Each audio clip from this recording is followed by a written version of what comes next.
Hi everyone, welcome back to my Taboo's voice channel. Today we're going to be talking about my second past life that was revealed to me.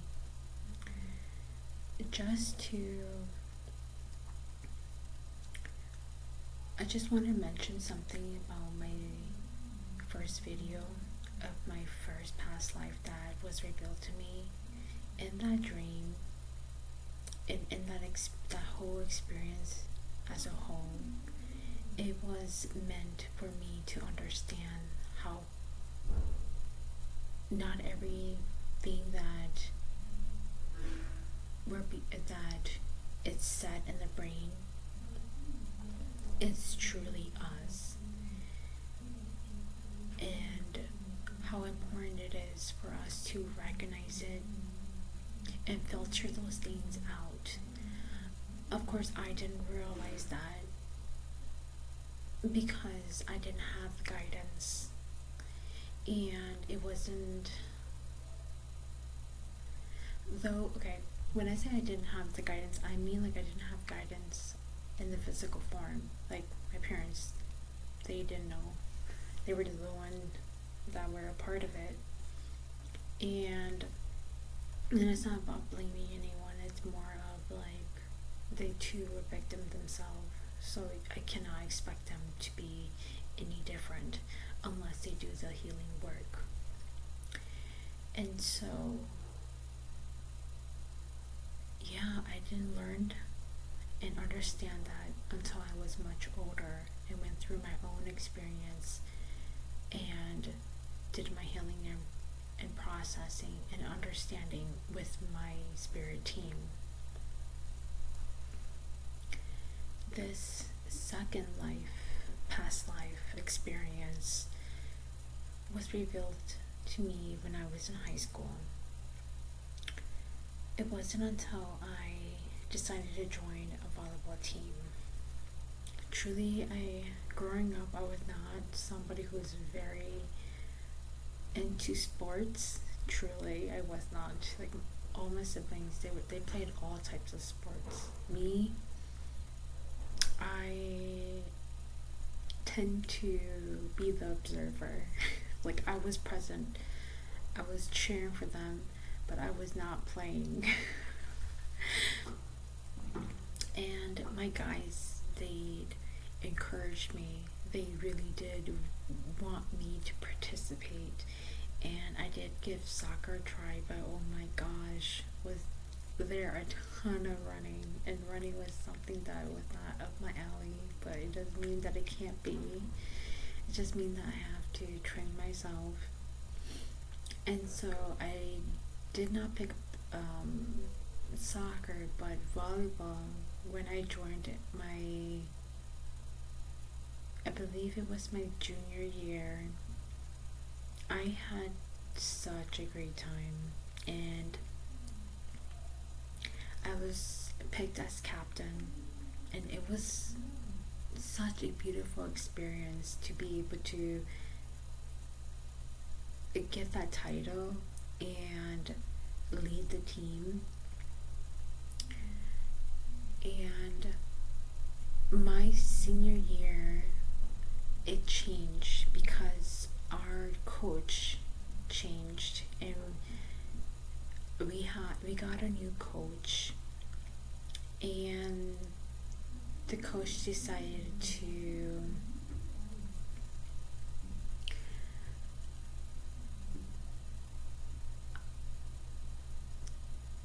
I'm not sure if the coach picked the captains or was it selected from the team, but it is okay because everything happened as a blessing in disguise. Because though I was captain my junior year, and finding out that I was no longer going to be captain, it hurt. Was I a little bitter? Yes. And did it show? Of course. And when I allowed that, my ego, to get the best of me, my coach was not gonna have any of it. he yanked me out and forced me to sit because I was not being a good team member. I was not being supportive.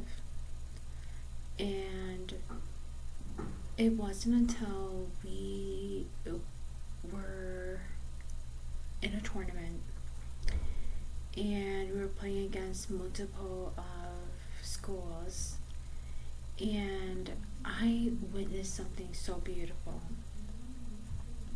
I witnessed the captain being applaud for her beautiful teamwork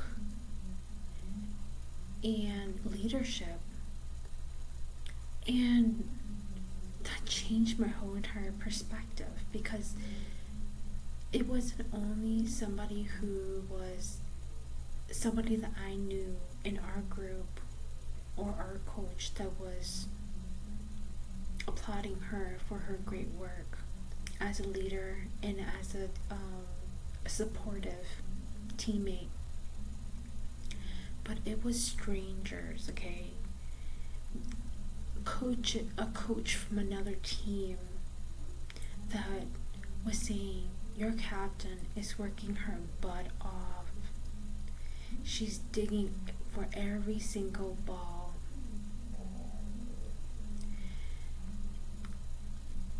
I would be proud to have her in my team.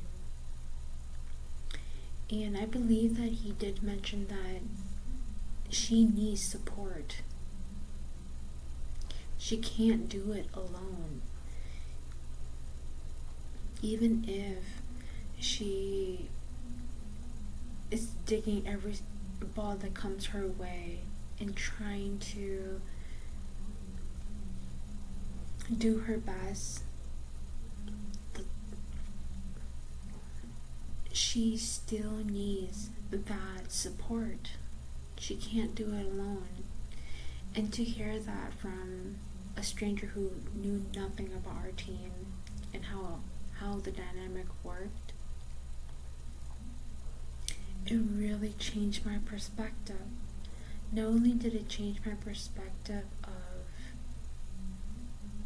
that there are good human beings out there and they are males and they can give beautiful compliments to a female, healthy compliments, not compliments just to hit on a female.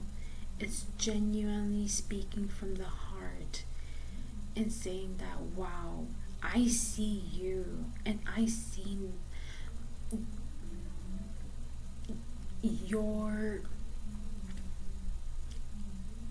the skills that you are putting on while you are playing a game.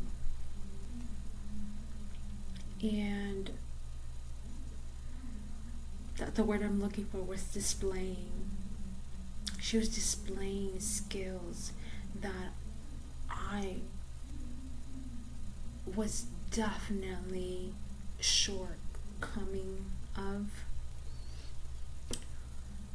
because in my environment growing up,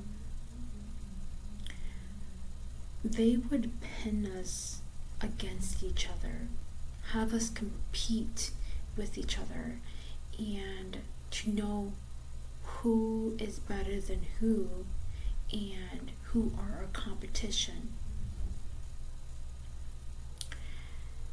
And not only that, but like when an adult would bully me or somebody, another one would come in and join in on the bullying. And if that doesn't happen, then there's an adult just sitting on the side and watching it happen while the child is being bullied by an adult that they know. And it is so sad to see all of that happen, and also witnessing it and also experiencing for yourself. And so for me, I thought that was how it was like. And so even I had to look from within that, man, I am not a good a team member. I am not a good captain, because my support, I can admit, it was not there, and I didn't realize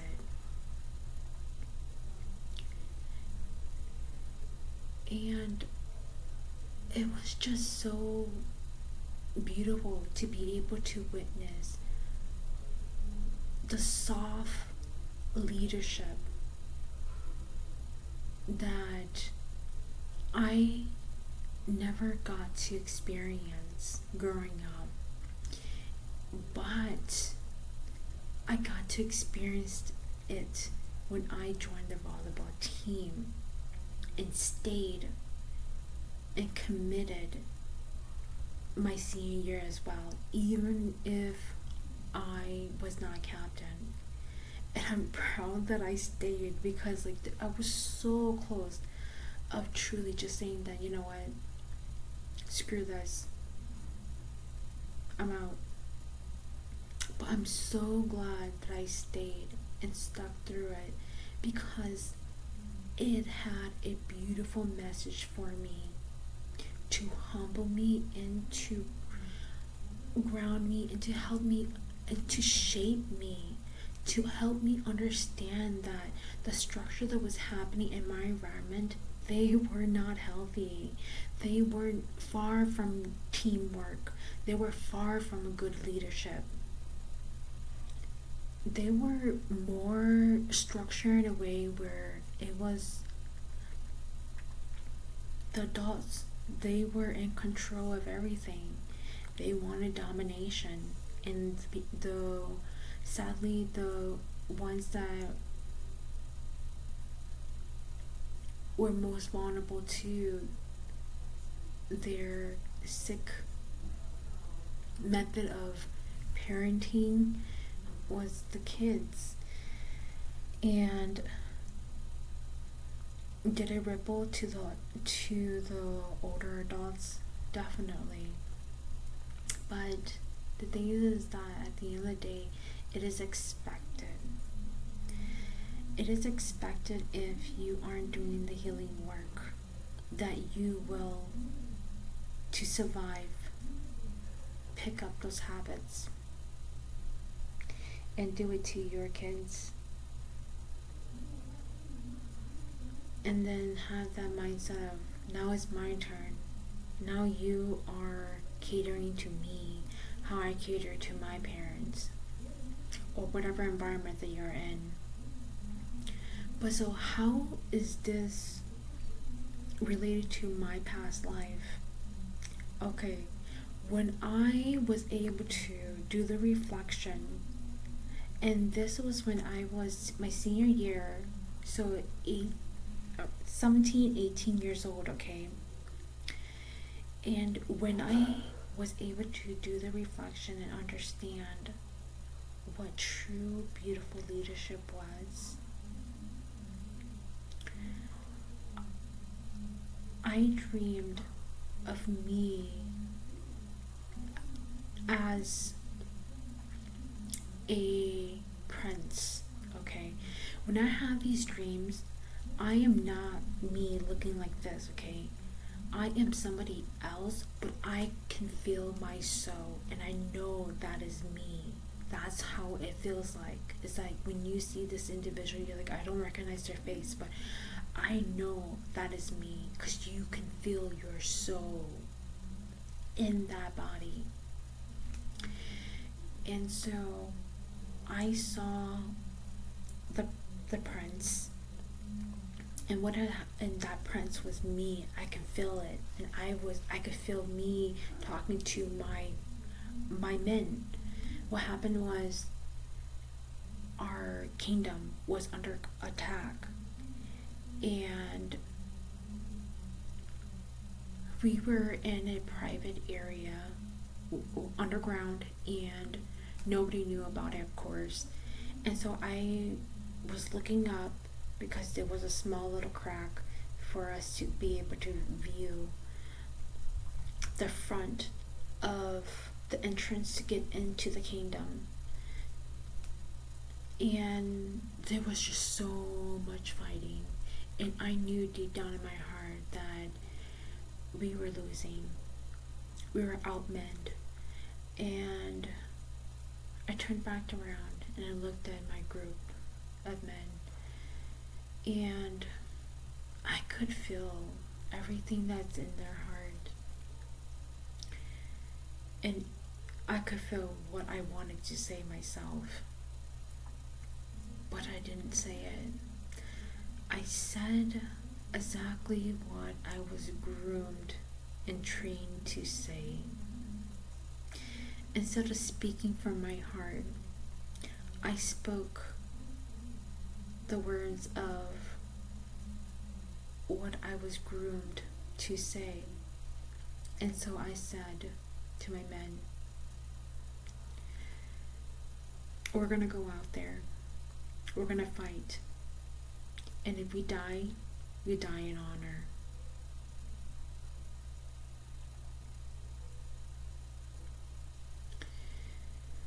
And why that dream is so relevant to the present moment of my experience was that leadership right there. Was that I didn't go based on my heart.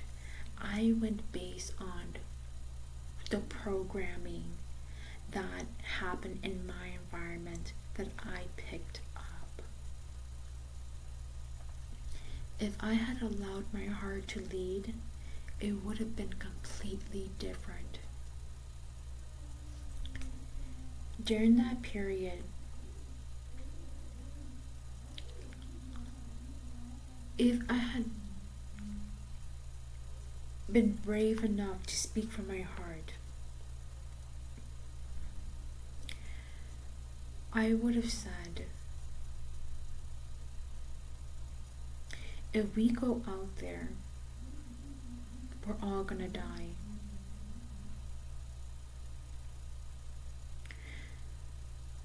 What matters is that at least some of us survive. And take my men and me and lead them to freedom. And not sacrifice all of them in my own life. To save a fallen kingdom.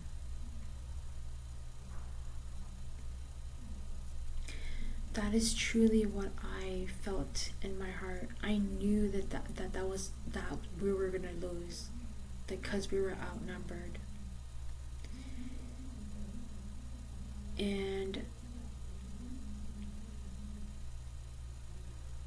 there was a part of me feeling like if I didn't go out there, I would be letting down my family, the kingdom. But that isn't true. That's what they want you to believe, but it isn't. Being a beautiful leader starts with understanding and seeing the big picture. Not thinking about, truly at the end of the day, it is all about the programming. Follow your heart. Follow what aligns with you. That is what's important. And that is what I learned in this dream, was that make decisions that actually truly aligns with you, does not betray you. I was very young during this period, and so did I pick up all of this? No, I did not. And so I continued on. I picked up the leadership, but I didn't pick up the heart.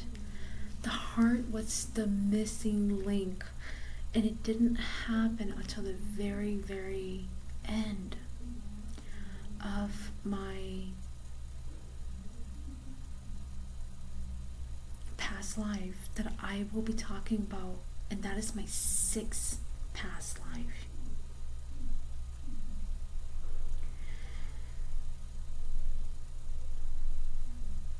If you do not wish to hear all of my past life, that's okay.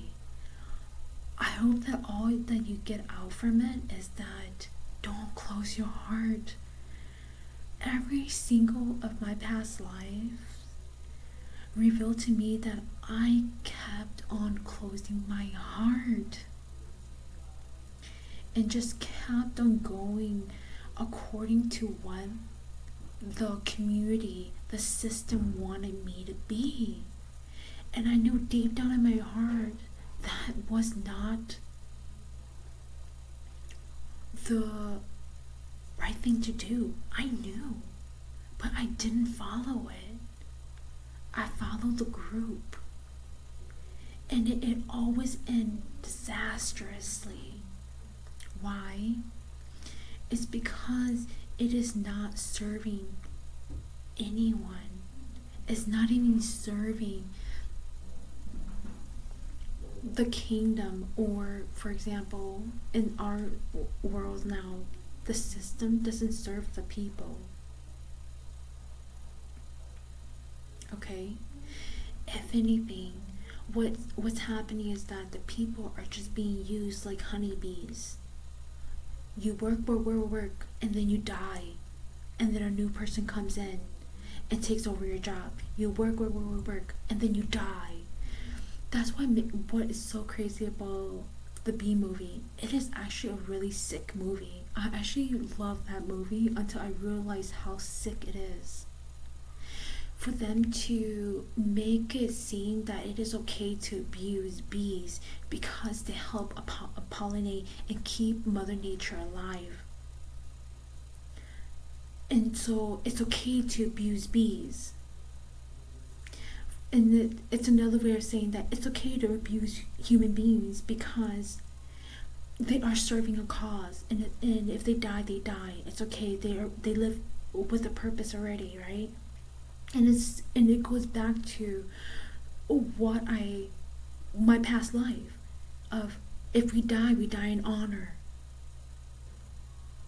And that is all a lie. You die for nothing. You die for a cause that nobody even actually believes in.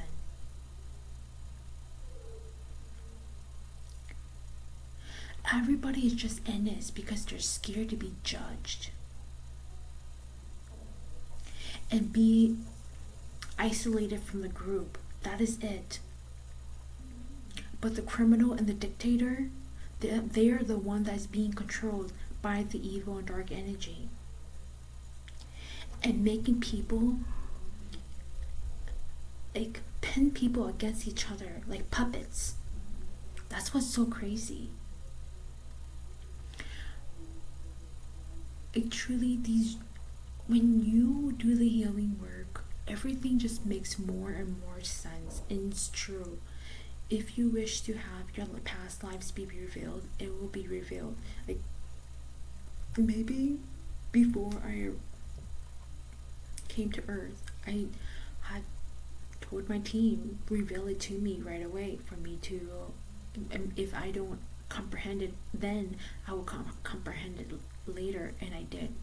I comprehended at 36 years old, finally understanding that, holy smokes, my spirit team has been revealing these information to me, and I just did not know how to interpret it just yet until now, because I never stopped doing the work, and I would not stop doing the work, because for me, I needed to know the truth. I deserve to know the truth. And I didn't stop.